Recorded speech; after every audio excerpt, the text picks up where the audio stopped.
For anyone who has watched it, there is no secret that there's something a little bit different about the Cartoon Network animated miniseries Over the Garden Wall. Not different like quirky new age cartoon that uses the word trauma way too much, but different like the way the air feels before the very first frost. Like you're anticipating something cold, but very much still alive. I remember my first time ever watching Over the Garden Wall like it was yesterday. It was a chilly November, and with that November came the kind of weather that felt like it would swallow you whole.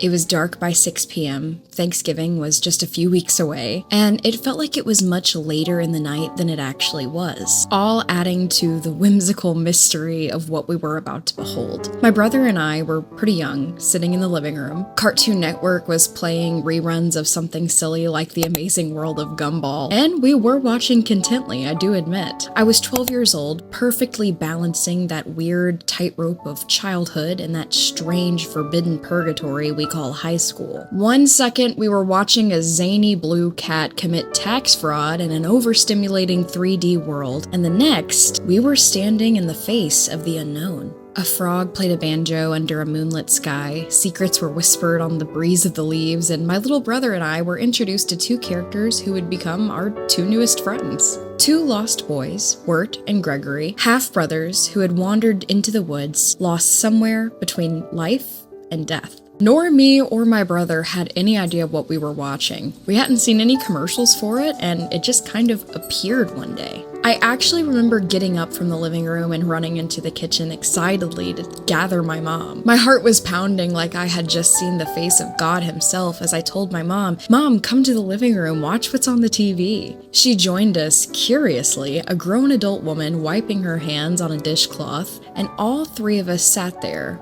watching the TV as if it was a portal to a whole different world. It was cozy and creepy, sad and beautiful. It felt like the ghost of Halloween was just refusing to die, extending out just long enough to graze its fingertips against Thanksgiving break. And how the gentle wind beckons through the leaves as autumn colors fall. Somewhere lost in the clouded annals of history lies a place that few have seen. A mysterious place called the unknown, where long forgotten stories are revealed to those who travel through the wood.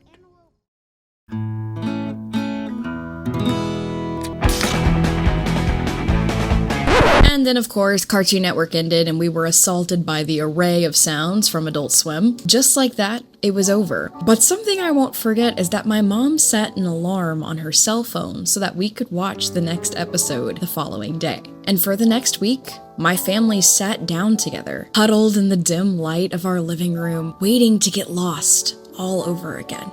Before we get into any speculation about what the show could mean, where it came from, or what it even is, I think it's important that we go over the plot just for a little bit of a refresher and talk about a lot of the things that happened in the series. If this is old news to you, you're welcome to skip forward in the video where I talk more about the show's creation and history and backstory, but I would really appreciate it if you stayed. Because I'm also going to be talking about my interpretations and initial thoughts about each episode, and I'll be including some fun facts as well.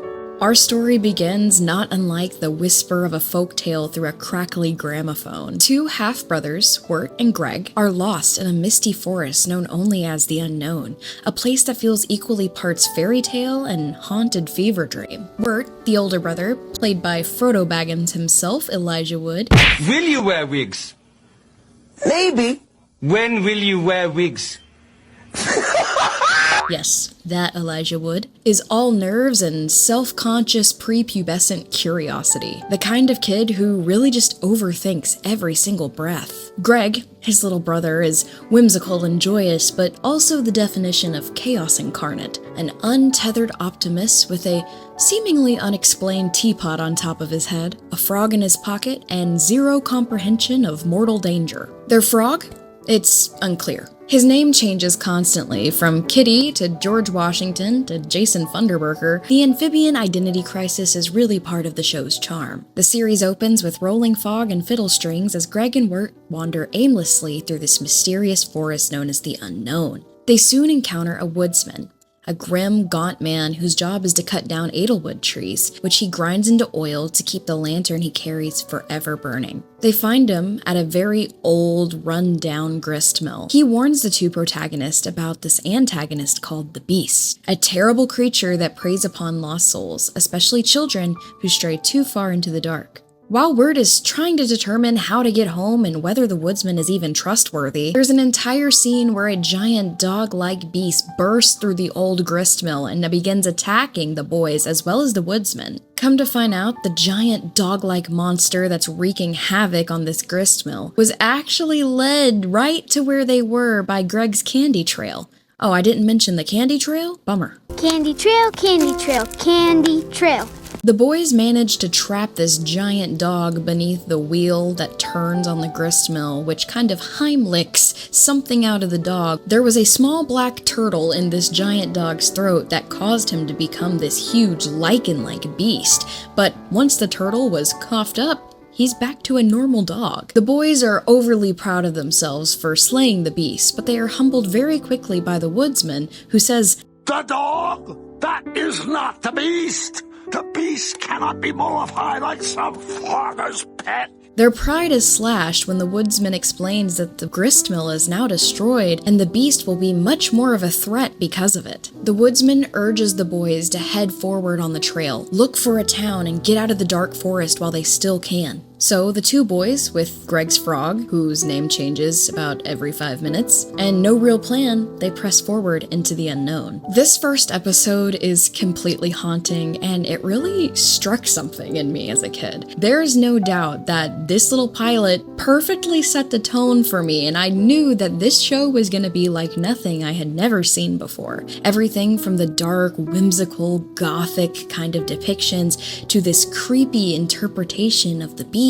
and these dark trees in the forest, everything was a little bit curious. But other than that, there's really not much to say. It starts like a regular fairy tale similar to Hansel and Gretel, i.e. the candy trail, two siblings lost in the woods, mysterious dark figures who are clearly antagonists after them. But in my opinion, it's really the second episode where things start to get interesting. Episode 2. Hard Times at the Huskin Bee. In the beginning of the episode, the boys, well, mostly Greg, if we're being honest, free a talking bluebird from a bush she is stuck in, supposedly. She tells the boys that she now owes them a favor because it's bluebird code. The entire exchange is a little bit suspicious, but Wirt, the leader of the two boys, decides that she must know this landscape a lot more than he does, and it's worth taking their chances just to let her tag along. Greg, on the other hand, asks her for wishes, where she has to explain she's not a genie, she's a bluebird. She can give a favor, but not a wish. Can you turn me into a tiger?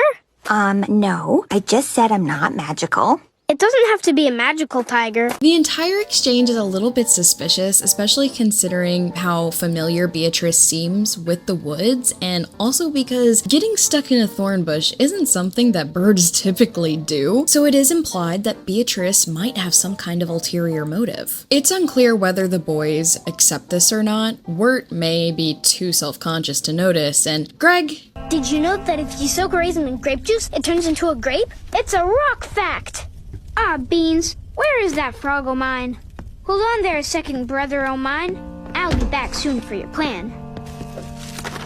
Well, he isn't really fazed by anything, if we're being honest. The boys tell Beatrice that they are looking for a way home, and out of gratitude and mild annoyance, she tells them that she can help them find someone who might be able to grant their wish. She agrees to help the boys find a woman named Adelaide of the Pasture, the good woman of the woods, who can supposedly help them find their way home. Realizing they don't have a lot of other options, they comply for now. On their way, the brothers and Beatrice stumble upon a mysterious Thanksgiving-themed little town called Pottsfield, where every citizen looks like a pumpkin person. At first, it's all very charming. There's music and dancing and a hootenanny in the barn. It becomes apparent that this is a harvest festival in full swing. But of course, it gets weird almost immediately. Greg had accidentally stepped on a pumpkin and had somehow carried it all the way from the path to the barn. Wirt, meanwhile, is accused of harboring a spy, who just happens to be Beatrice, and the brothers are sentenced to A few hours of manual labor. By the pumpkin-headed mayor named Enoch. Enoch is a very interesting character because it's not really clear what he is. All of the other characters in Pottsfield seem to be pumpkin people, whereas Enoch is this very, very tall figure with grassy-like tendrils that kind of emit off of him and flow as he moves. His head is also way bigger than a regular pumpkin and doesn't look like it could be held up by the kind of straw structure he's made of, which makes me think it's like some kind of balloon. Wirt, Greg, and Beatrice are locked up in ball and chains and forced to go work out in the fields, tending to crops, tilling up land, and this manual labor is a 45-second montage of just really therapeutic activities. What the protagonist thought was going to be some kind of extreme labor turned out to be mild gardening, and they were actually having a good time. They continue about their activities until it gets to a point where they are shown digging very large holes, much too large for things to be typically planted in. That's when a human skeleton pops out of the hole, the people of Pottsfield cheer, and this skeleton dusts himself off, pops on some pumpkin attire, and begins to celebrate the harvest with the rest of the Pottsfield citizens. The brothers and Beatrice are thanked for their help by Enoch, the mayor of Pottsfield, and the rest of the Pottsfield residents, and they are invited to stay with them forever, which in Pottsfield is a very literal offer considering their yearly harvest festival is consisting of human bones. Wirt and Greg politely decline and explain that they're trying to find their way home when Enoch offers a parting line that's equal parts comforting and haunting. What about you? You sure you want to leave? Me? Yes. Oh, well, you'll join us someday. This episode really sets the tone for the entire series, in my opinion. Yes, the first episode is spooky and creepy and scary and sets the exposition that we need, but this experience in Pottsfield is a lot different than the first episode, and it really sets the tone of you never know what you're going to expect when you're watching this show. And sure, the first episode showed dark and spooky woods and gave us feelings of impending doom, but the experience that the boys had in Pottsfield depicts such vivid themes of death and rebirth, which for a children's show is pretty heavy, I must admit. I'd also like to quickly note that the word Pottsfield is very similar to an old-timey word called Pottersfield. Back in colonial times, the word Pottersfield was used for a giant mass grave of usually unknown people. It's very fitting for a fictional pumpkin town where once a year, all of the people in the mass graves pop up from the dirt and celebrate in pumpkin harvest fashion, planted in the ground, only rising when their skin and flesh and muscle have rotted away, leaving only bones to fill their pumpkin-y costumes. This episode also shows the grim reality of the setting called the unknown that we are now suddenly transported to. Things are clearly not what they seem, and you can't really trust your eyes. In my opinion, the show has a very solid exposition with episodes 1 and 2 giving us these very creepy existential themes, but Episode 3 knows how to lighten things up and remind us that at the end of the day, this is still a whimsical, joyous children's show. Moving on to Episode 3, Schooltown Follies. Our group of protagonists continue down the road until they find a tiny little schoolhouse in the forest ran by Miss Langtree, who teaches a class of small, well-dressed woodland animals, if I may say so myself. She is heartbroken over the loss of her true love, Jimmy Brown, and expresses it in full Steamboat Willie fashion through an elaborate, old-timey musical number about how men are trash. Beatrice has previously mocked Wirt for being too passive and always going with the flow, so Wirt throws him into the situation out of spite, attending Mrs. Langtree's classes just to prove a point, showing that he doesn't always do what he's told, but if Beatrice is gonna call him out for it, then maybe he will. The group participates in regular public school activities, if public schools had animals who attended them, until mealtime, where during a hilariously depressing lunch of plain mashed potatoes, Greg cheers everyone up with the improvised song Potatoes and Molasses. It is pure serotonin. This scene is adorable. It's the kind of song that really makes you believe in friendship and happiness again. Of course, until the show reminds you next that your death is imminent and unavoidable. This animal jam is interrupted when Miss Langtry's father and the owner of the school bursts in. He is more than disappointed about the anthropomorphic hootenanny, and all of the animals and the boys are sent to bed. There's also a brief mention that a crazed wild gorilla is on the loose. I'm not really sure why that was added into the plot, but it does circle back. That night, Greg and Work overhear Miss Langtry's father sleeping outside, who does own the school, that he is broke as a joke, and plans to sell all the musical instruments that the animals had just to survive and operate the school for a few more days.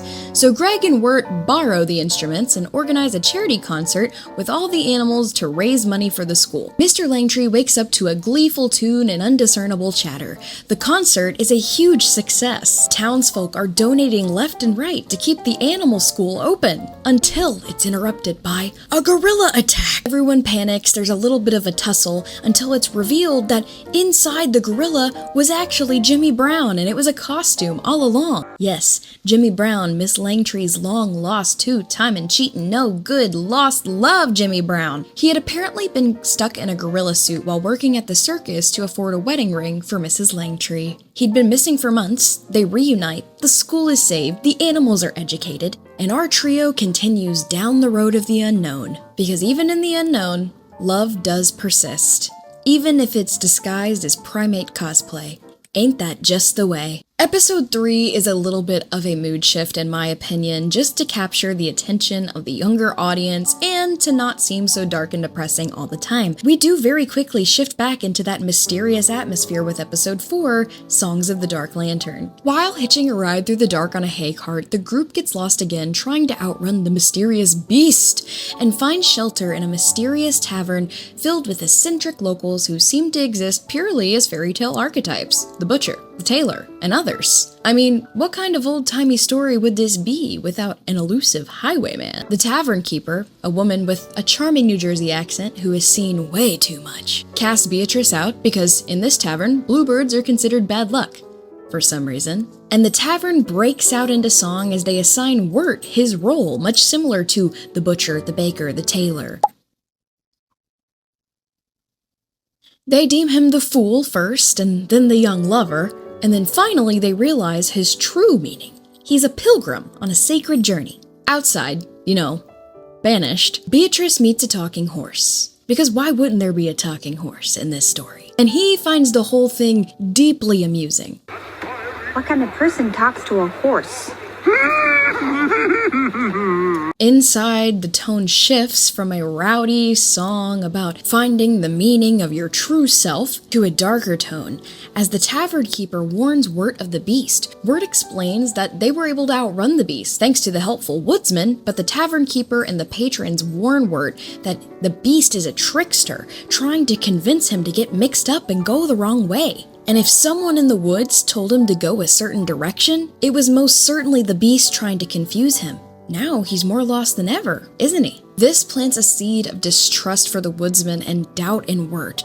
Could the woodsman really be the beast? Spoiler alert. He is not. That's when a scream from Beatrice cuts through the forest. Wirt and Greg rush to save her, stealing the talking horse outside, who later humbly introduces himself as Fred, and they gallop through the woods. They find Beatrice unconscious near the woodsman and immediately assume he's the beast, thanks to the ill-informed patrons of the tavern. The real beast steps out of the shadows soon after they leave, a tall, antler-horned figure with glowing eyes and a voice like it's being piped out of the void itself. He meets privately with the woodsman, revealing that the lantern's flame that the woodsman carries holds his daughter's spirit, and without the old gristmill, now that it's destroyed, thanks to Wirt and Greg and the giant dog, the woodsman is going to have to work extra hard to process the creepy Edelwood trees into oil to keep his daughter's soul alive. It's clear that there's some kind of creepy power dynamic between the beast and the woodsman, and though the woodsman himself seems to be a victim to the beast's tricks, the boys are unfortunately now convinced that the woodsman is the beast, making their journey that much more complicated. If you haven't caught on by now, the beast seemingly thrives by collecting souls. The Edelwood trees in the unknown contain the souls of pilgrims who have lost hope escaping the unknown. And since the beast probably feeds on these souls, I can only assume, he wants our protagonist to become lost and doubtful. The woodsman barters with the beast, asking him to leave the children alone, only to be reminded that the beast holds the power to put out the flame that keeps the woodsman's daughter alive, leaving her forever in the dark. One interesting thing about the episode is that it was confirmed in the Over the Garden Wall art book that the members of the tavern are the leftover fragments of people who surrendered themselves to the unknown. While their souls are trapped in edelwood trees, or maybe inside the beast's stomach, depending on if he had consumed them or not, the leftover, less complicated bits of their entire persona are left over in the tavern, things like their physical appearance and their jobs. That's why all of the patrons of the tavern don't go by names, but instead go by arbitrary titles that are very generic, like the butcher, the baker, the tailor, the toy maker, the shoemaker. It's also why the patrons of the tavern seemed highly disinterested in Wirt's backstory, but once he explained that he was on a journey, they became overly excited to deem him the pilgrim. It also explains why everybody in the tavern seems a little bit overly concerned about the beast, as they are probably people who have had direct experience with him. It would explain why they're way more concerned about the beast than other characters, like for example Mrs. Langtree and the people of Pottsfield. The tavern patrons are what is left over when the beast strips a soul from a person, which is very, very cool. Moving on to episode 5, Mad Love. We move from the tavern and navigate to a much more cheery setting in episode 5, Mad Love. Beatrice leads the boys to the mansion of Quincy Endicott. The protagonist's team's goal is to steal a few pennies from the aristocrat in order to gain them for fare for the ferry, which will take them to Adelaide of the Pasture. Fred, the kleptomaniac horse, is all too excited about this, by the way. God, we already stole a horse. Hey guys, No, we didn't. Fred's a talking horse. He can do whatever he wants. I want to steal. Quincy Endicott is a wealthy, eccentric tea baron whose estate is so massive that he has accidentally haunted himself. Seriously, he swears a ghost roams the halls, but in reality, it's Marguerite Gray, his rival tea baron, and also love interest. The ghost he's been seeing in his mansion is actually the very much living Marguerite Gray, and their mansions have gotten so big from numerous architectural add-ons that they have actually combined together. It's the most Victorian plot twist of all time, kinda like a mix of the Mask of the Red Death and the Cask of Amontillado, and all the stories of the Winchester Mansion all got thrown into a whimsical animated blender. It is at this mansion, hidden away in a closet, that Beatrice confides in Wirt that she was once human, but cursed to be a bluebird after she threw a rock at one, and the act cursed her entire family. Now her entire family are also bluebirds. She intends to ask Adelaide of the Pasture for magical scissors to break the spell. This excites Wirt, because if Adelaide could turn a bluebird into a human, she could also probably help him find their way home. However, there's still a mysterious air surrounding Beatrice, almost a looming sense of guilt, which intensifies with each episode. After Quincy Endicott and Greg discover the truth about the mansions and the supposed ghost within it, Quincy and Marguerite obviously fall in love, and the episode concludes. Fred, the kleptomaniac horse, decides to stay behind with Mr. Endicott, who is far too wealthy to notice if anything goes missing. Wirt, Greg, and Beatrice are each given a penny to board the ferry from Quincy and Marguerite so that they can happily get to Adelaide's pasture. However, Greg throws all the coins in the fountain, saying that he isn't a sellout or something along those lines, which pretty much enrages the other two characters, very much understandably. It's a very frustrating scene, but in my opinion, it is essential to Greg's character, since his arc is all about gaining a sense of responsibility and accountability. In the meantime, the protagonists decide that they will just have to hitch a ride on the ferry illegally, sneaking on board. Which brings us to episode 6, Lullaby in Frogland. The ferry is apparently ran by frogs, so that's pretty interesting. There's a good old-fashioned Scooby-Doo chase scene where the frog police tries to eradicate our protagonist from the boat for sneaking on without paying, but they manage to hide disguised as band members on the ferry in order to continue riding. On the frog ferry, Greg's frog, who now inexplicably has a golden voice, performs a musical number for the crowd and enchants the rest of the frogs, earning thunderous applause and some much-needed peace. It seems that they are now allowed on the boat, since his voice was just so smooth. That piece may be apparent for Wirt and Greg, but for Beatrice, and quite frankly, the viewer of Over the Garden Wall, it is very short-lived. Throughout the ferry ride, Beatrice suddenly begins saying, "Hey, maybe we shouldn't go see Adelaide of the pasture. Hey, let's go somewhere else instead," and very obviously begins trying to shift courses. Wirt and Greg are seemingly oblivious of the immense guilt that she is feeling, and when they stop for the night to rest, Beatrice sneaks away in the night to meet with Adelaide, who turns out to be less of a good woman of the woods and more of a spidery witch who collects child slaves like Funko Pops. Adelaide demands Beatrice to deliver the boys to her in exchange for the magical scissors that will break her curse. Only then it is revealed that Beatrice had been initially leading Wirt and Greg to Adelaide for her own personal gain, but immediately felt so guilty about it when she had found genuine friendship in the boys. Overcome with guilt, Beatrice tries to sacrifice herself instead, but when the boys arrive by surprise and see Adelaide's true nature, chaos ensues. Beatrice kills Adelaide and tries to free them, but Wirt, hurt by her betrayal and, quite frankly, now distrusting her because she had apparently been trying to kill them the entire time, takes Greg and runs for the hills, severing their friendship. For now. Greg and Wirt have ran off on their own in episode 7, The Ringing of the Bell. Alone again, the brothers find a quiet cottage belonging to Auntie Whispers, voiced by Tim Curry, because who else could pull a character like this off? She uses a small bell to control her timid niece Lorna, who seems to be terrified of her.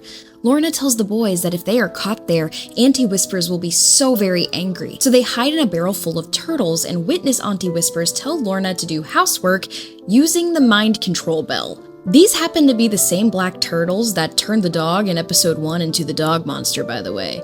After witnessing Auntie Whisper's horrid energy, she goes upstairs to take a nap. Lorna tells the boys it's safe to come out, where Wirt and Lorna share a special moment of song together, which I think is one of the most beautiful songs in the entire score of this miniseries. In fact, when I look at the entire soundtrack of Over the Garden Wall, I definitely think this song is my favorite, and I know one year when it was on HBO Max, this song was not included. It had the piano and instrumental, but it didn't have the singing, which is a shame because this song was beautiful. But in the most recent version I've watched on HBO, it does have the song in it, so we are good. We are the two of us, like ships upon a winding river. Back to the plot, Greg and Wirt assume that Auntie Whispers is the monster, but the truth is far worse. Lorna is possessed by an evil spirit, and Auntie Whispers uses the bell to keep her from devouring visitors alive. They discover this as Lorna traps them in a secret room full of the bones of people she's devoured, contorting into the scariest monster in a children's cartoon you've ever seen. With Wirt's quick thinking, they use the bell to banish the spirit and free Lorna. She's finally safe, and shares a tender moment with Wirt before they part ways, continuing deeper into the unknown. I'm gonna say it now. I ship Wirt and Lorna. I love their song together, and I love the moment that they have, and I love the dynamic. I think it's very interesting seeing that she's a victim, not a monster, and just like in this series, you can't trust your eyes, and if you think someone's a monster, they're probably not, and if you think someone isn't a monster, they might be. In episode 8, Babes in the Wood, Wirt and Greg find that navigating the unknown without a guide proves far more difficult than they thought it could ever be. By now, Wirt is losing hope. He's cold and tired and ready to give up. One small problem, surrendering to the now present snow and waving the white flag when it comes to escaping the unknown pretty much signals to the beast that you're ready to become an Edelwood tree. Greg, in the most typical whimsy Greg fashion, takes over Wirt's lead as Wirt rests and, quite frankly, is just emotionally drained. Greg resorts to asking for a lucky star for help. The boys drift off to sleep in the midst of a snowstorm. Greg wanders off into a dreamlike sequence where he visits the ambiguous Cloud City, a candy-colored paradise where he defeats the North Wind and earns a wish from the Queen of the Clouds, while Wirt, surprise to no one, is fighting off inner demons. Eldest sibling existential dread, man, you gotta love it!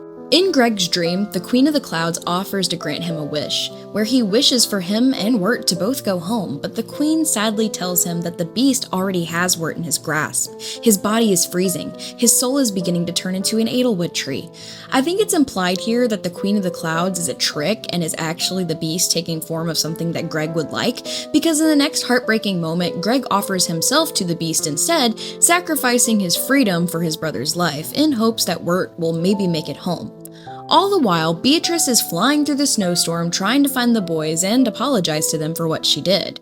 Greg completes small, trivial trials for the beast in vain, and Wirt becomes a petrified husk of the brother that Greg once knew. Meanwhile, in the waking world, we see Greg and Wirt falling into an icy lake, and everything goes completely silent. Episodes 9 and 10 are kind of a dual episode. It's a 1 and 2-parter, if you know what I mean. The final episodes reveal the truth. The unknown isn't really another world. It seems to be a space between life and death, or maybe nothing like that entirely. A third place where nothing is the same, but everything is familiar. We get a flashback to Halloween night in the real world. Hey, you two robbers. You're under arrest. Nah, just kidding. Happy Halloween.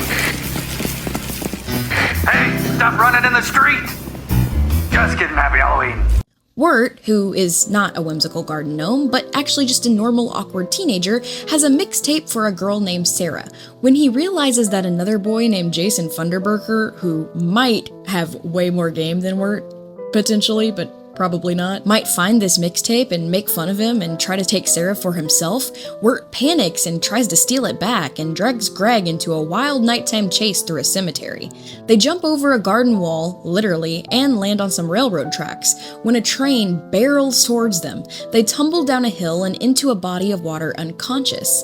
Everything that followed happened while they hovered between life and death, floating in the icy lake. Back in the unknown, Beatrice reunites with the boys' bodies and saves Wirt from the freezing cold and brings him to their Bluebird family home. Unfortunately, that means that he gets force-fed literal dirt. Wirt awakens and realizes that Greg is missing, so the two rush to go find him.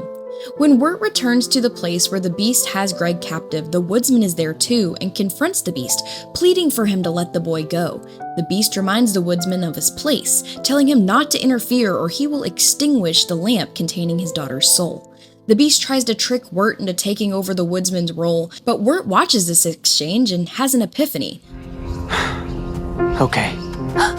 Wirt! Wait, that's dumb. What?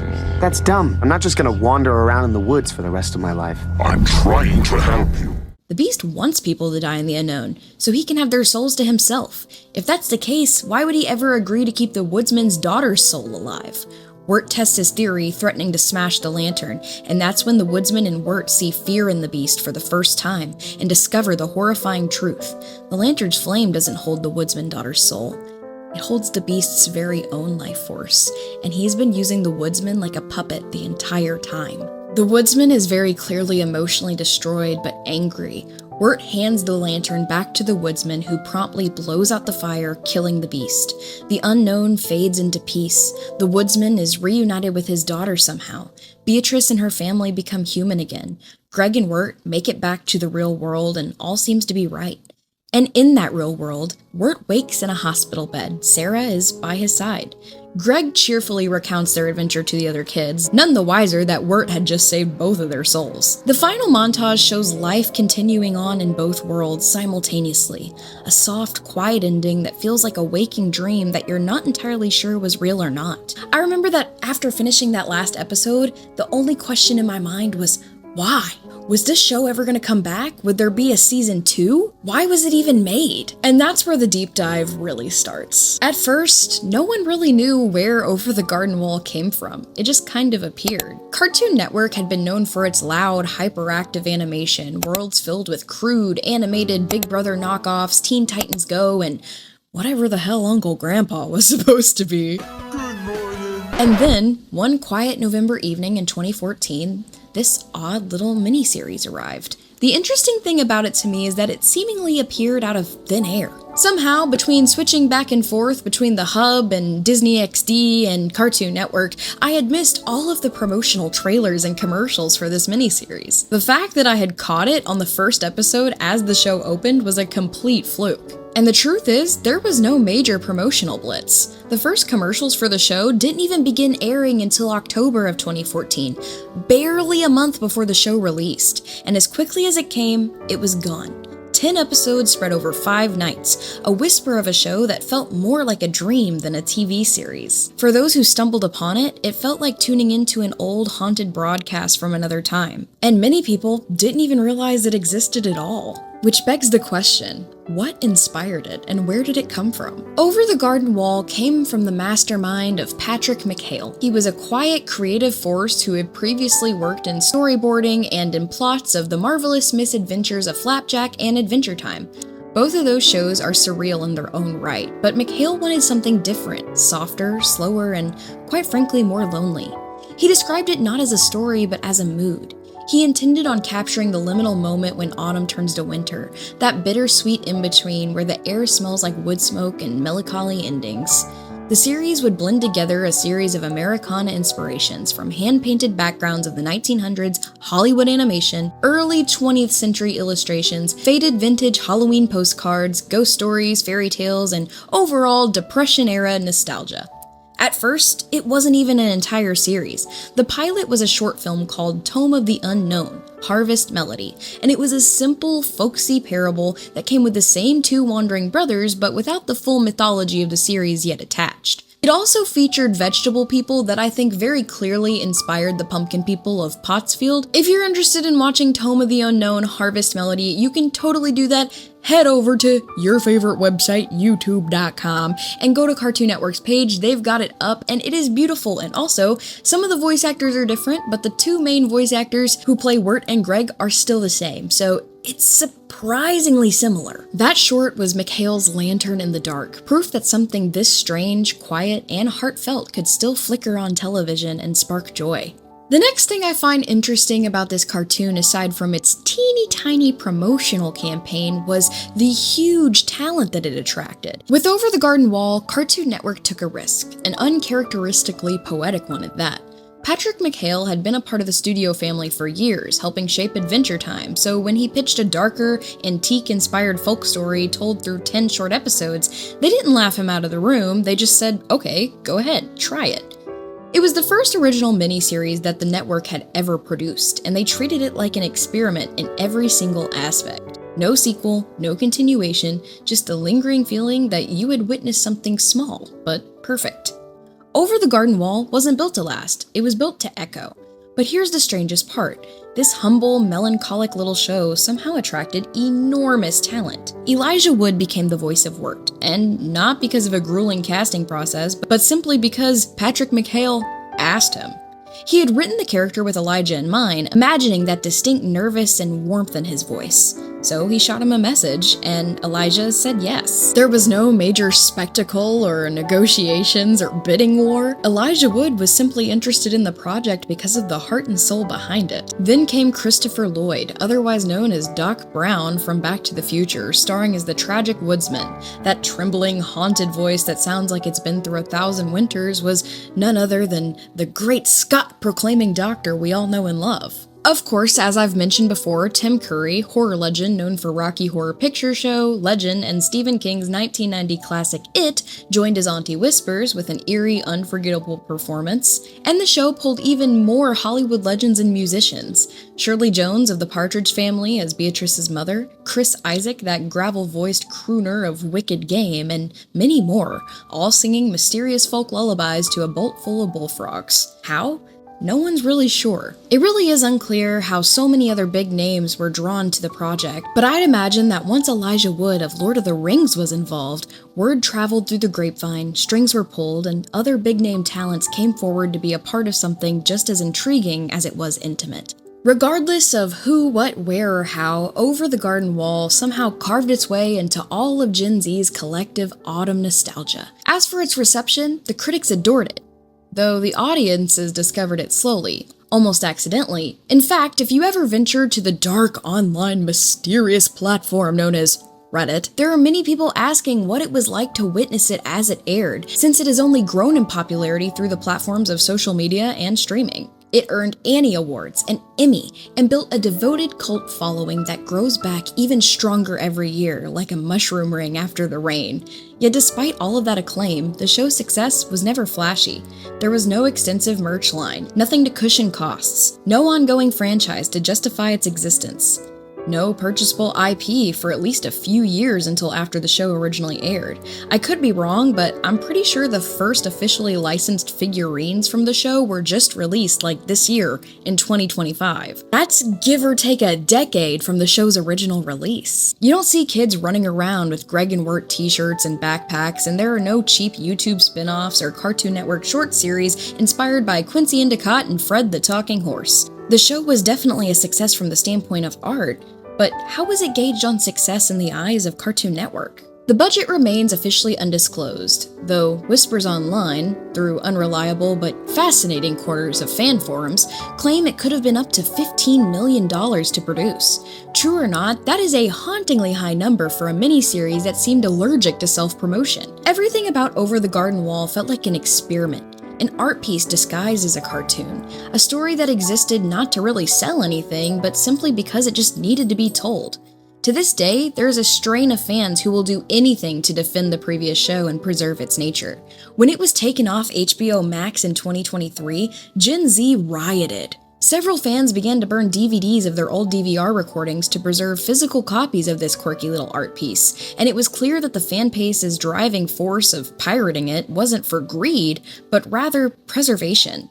Fans started social media movements on TikTok encouraging each other to burn physical copies of the show onto DVDs and VHS tapes to protest the unfairness of streaming services who dictate what media can and cannot be accessed. The show was a turning point for an entire generation of children, introducing them to art and songs and characters and stories that they felt protective of.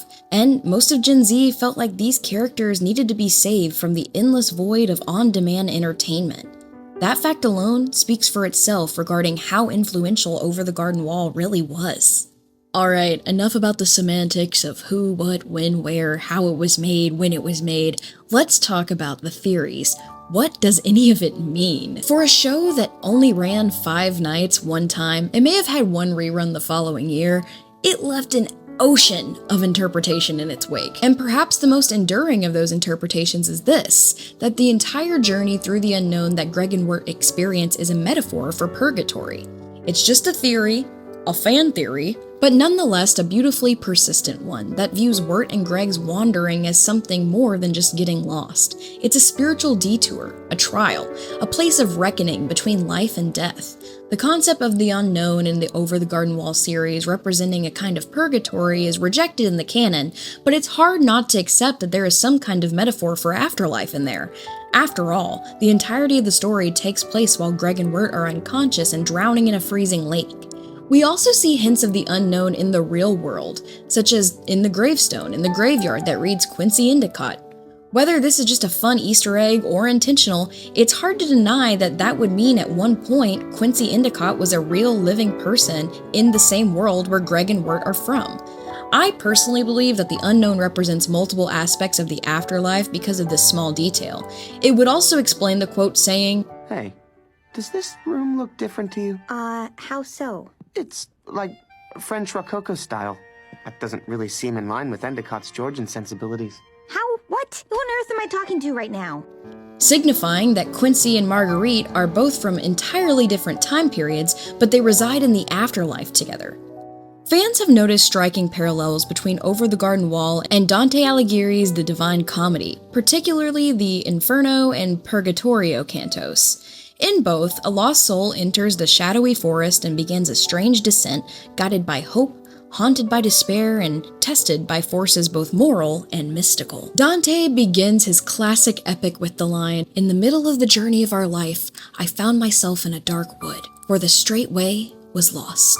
And really, doesn't that sound like the first episode of Over the Garden Wall in general? And moreover, doesn't that sound exactly like something Wirt would say during the middle of an emo breakdown? But throughout the series, the parallels continue. The beast whispering through the trees, echoes of Dante's leopard, the lion, and the she-wolf, all embodiments of sin and temptation that bar the path forward. The woodsman's lantern, burning with a soul trapped inside, mirrors the eternal punishment motif of Inferno. Light serves as both salvation and damnation. Greg's ultimate sacrifice in the final episode has been read as the act of a soul choosing selflessness, a step toward redemption, much like Dante's ascent from the dark wood toward divine light. The Edelwood trees, living memorials to the lost, serve as chilling, beautiful metaphors to souls who have succumbed in despair and become rooted into limbo. And then there's also Beatrice herself, who serves as a mysterious figure who leads the boys through this unknown land, similar to how Virgil serves as a guide in Dante's Inferno. Possibly the most uncanny part of all of this is that Beatrice shares the name of Dante's love interest, to which he is trying to get back to in the real world, but this is most likely unrelated. Of course, Patrick McHale is aware of these fan theories that the unknown represents purgatory, and generally he denies them. It's not confirmed that the story is literally about purgatory. In interviews, he said that while those readings are very interesting, his actual goal was never theological, it was emotional. He told Entertainment Weekly in 2024 that Over the Garden Wall might undeniably explore themes of life, death, and mortality, but more than anything, he wanted to capture the liminal feeling between fall and winter. Quote, "The show captures this while simultaneously achieving an air of nostalgia from hand-painted backgrounds, witty voice acting, and a low-stimulating plot reminiscent of old Americana cartoons from the 1930s and, of course, Grimm's fairy tales." So while the unknown is only confirmed to be just that, a third mysterious place, it's hard to deny the overwhelming themes of death, mortality, and unrest in the series. Just like we spoke about earlier, the Pottsfield being a play on word of Pottersfield, the skeleton pumpkin saying, "You'll join us someday," the Tavern being a confirmed place of souls who have been lost to the beast. The fact that Quincy Endicott's life is canonical in the real world where Greg and Wirt usually live. It feels like we are on the cusp of something deeper, a metaphor, a premonition, a religious take, but it never fully takes form. But in my opinion, that's what makes Over the Garden Wall so mystical and beautiful. You could drive yourself crazy trying to make these perfect connections to places in the unknown, to references from various religions and legends about the afterlife, but you'll run yourself in circles and be left with loose ends in your hand every single time. But the similarities, though they aren't concrete, create haunting familiarities in the storytelling, giving you a feeling of almost nostalgia for something you've never really experienced and never really heard of. I love everything about Over the Garden Wall, and as a creator, a content creator, a dungeon master, and a writer, Over the Garden Wall has inspired me in so many ways. Like, I can't even count the times that I've been inspired by this show. And I love everything about it. From the nostalgia it gives me thinking about a simpler time where my brother and I were really young, watching cartoons in the living room with my mom in the dark, to the beautiful artistry that went into everything about it, from the hand-painted backgrounds to the character designs. Then of course you have the incredible plot and the lovable characters. There's just really nothing about this show that I don't like. And it's because it is so creepy and disturbing while simultaneously being cozy and whimsical that I love it so much. Over the Garden Wall is special in so many aspects, as I've went over today. And I can only hope that in 10 or 15 years, something just as interesting and poignant comes out for a younger generation that they can have this experience with too. Because Over the Garden Wall provided something for Gen Z kids that hundreds of cartoons can't do, which is provide them with a sense of mystery, spark curiosity within them. Modern cartoons don't do that, which is why Over the Garden Wall is just so special. I hope you've enjoyed this retrospective deep dive into Over the Garden Wall and its history. I will say this, as I say with all of my deep dives, sometimes I get things wrong, and I'm sorry about that. So if I've said anything wrong in this video, just drop a comment, let me know. I will be happy to be corrected. I really hope you enjoyed this video, and if you like all things creepy, geeky, or spooky, please check out my channel. It is called Melody Ever After. I do little bite-sized deep dives on things like horror movies, true crime and mysteries, video games, and more. And I post 3 times a week. I also want to start doing longer deep dives as well, so I'm hoping to get one of those out just like this one once a month. If that interests you, please check me out. My name is Melody, and you've been watching my channel, Melody Ever After. Let me know if you like this video. In the meantime, I will catch you in the next one. Thank you for watching.